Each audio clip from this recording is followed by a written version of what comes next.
La nostra storia di Cappuccini nasce in un contesto dell'Appennino, quindi proprio nelle nostre zone. E essendoci trovati coinvolti nel terremoto del 24 agosto 2016, il terremoto che ha colpito in particolar modo Amatrice, Accumuli, Arquata del Tronto e Pescara del Tronto, coinvolti in questo terremoto perché ci troviamo a Leonessa, un paese circa 40 km da Amatrice, e ci siamo sentiti subito coinvolti nel partecipare al dolore, alla sofferenza, ma anche al cammino che si doveva ricominciare da capo a fare a livello spirituale con le nostre popolazioni. Da subito, dal 25 di agosto, il giorno dopo,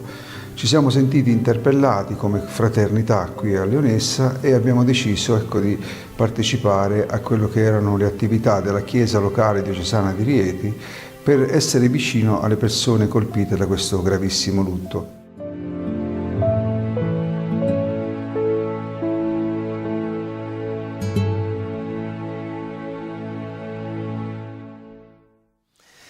Ci troviamo a Sant'Angelo, frazione di Amatrice, e in questo luogo i frati cappuccini sono già stati presenti con le prime presenze subito dopo il terremoto di agosto dell'anno scorso. Le emergenze sono iniziate subito assieme ad altri anche volontari e la presenza nostra ha continuato fino ad oggi.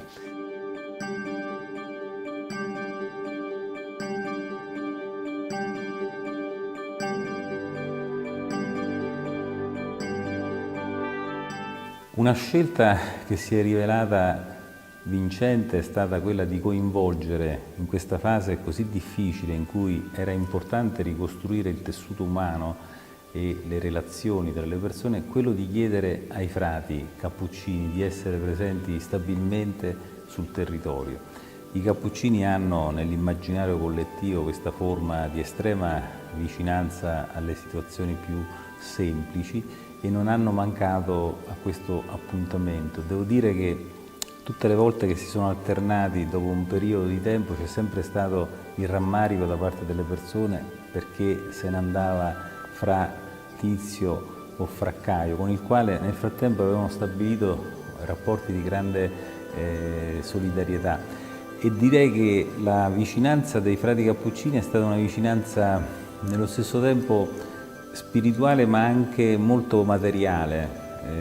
perché in quella fase soprattutto iniziale hanno aiutato a scaricare le legna, a pulire le stalle, tant'è che qualcuno addirittura sorridendo diceva non ho mai visto un prete lavorare, ci voleva questo terremoto, e sono stati vicini poi nei momenti delle celebrazioni, non solo per i defunti ma anche alla domenica. La loro cappella, che poi era anche la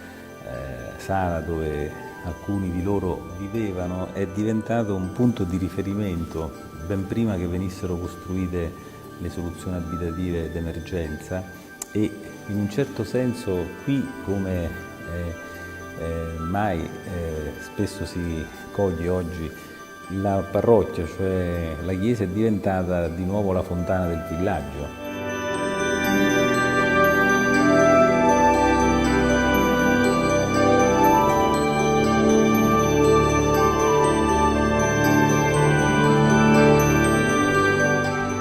Da che è successo il terremoto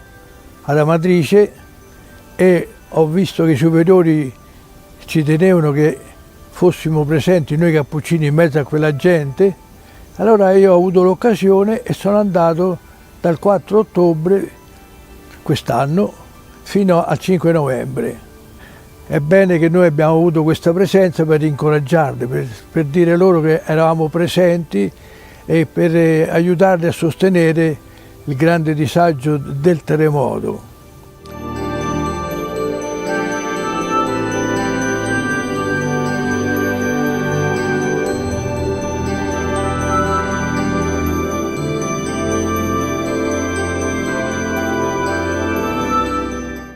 Sono qui per portare non solo la misericordia, ma anche la speranza, perché questa gente abbia speranza. In un attimo, per mezzo del terremoto, si è perso tutto e questa gente in noi frati vede quella forza, quella speranza, quella gioia che ridà anche nella sofferenza e nel dolore. Dio è la forza e noi dobbiamo infondere coraggio e forza a questa gente, ecco, attraverso anche il nostro parlare, la nostra vita fraterna, il nostro stare insieme all'altro confratello, è una forza che dà coraggio, speranza, fiducia a questa gente che ha perso tutto. E io penso che noi frati minori cappuccini siamo un segno profetico per questa gente che si aspetta tanto da noi. Ma il più grande segno è la vita fraterna, stare in mezzo a loro, condividere le loro gioie, i loro dolori, le loro sofferenze, le loro tribolazioni. Noi siamo qui perché vogliamo essere voce per chi non ha voce e noi siamo qui anche per vedere la ricostruzione di queste case.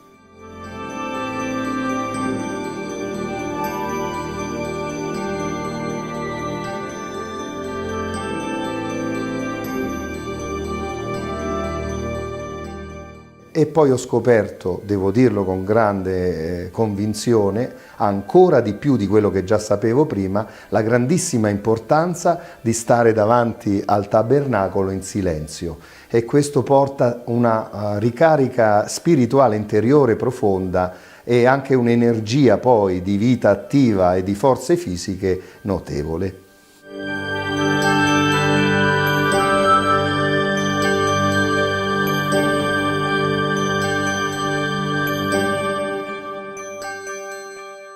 Per me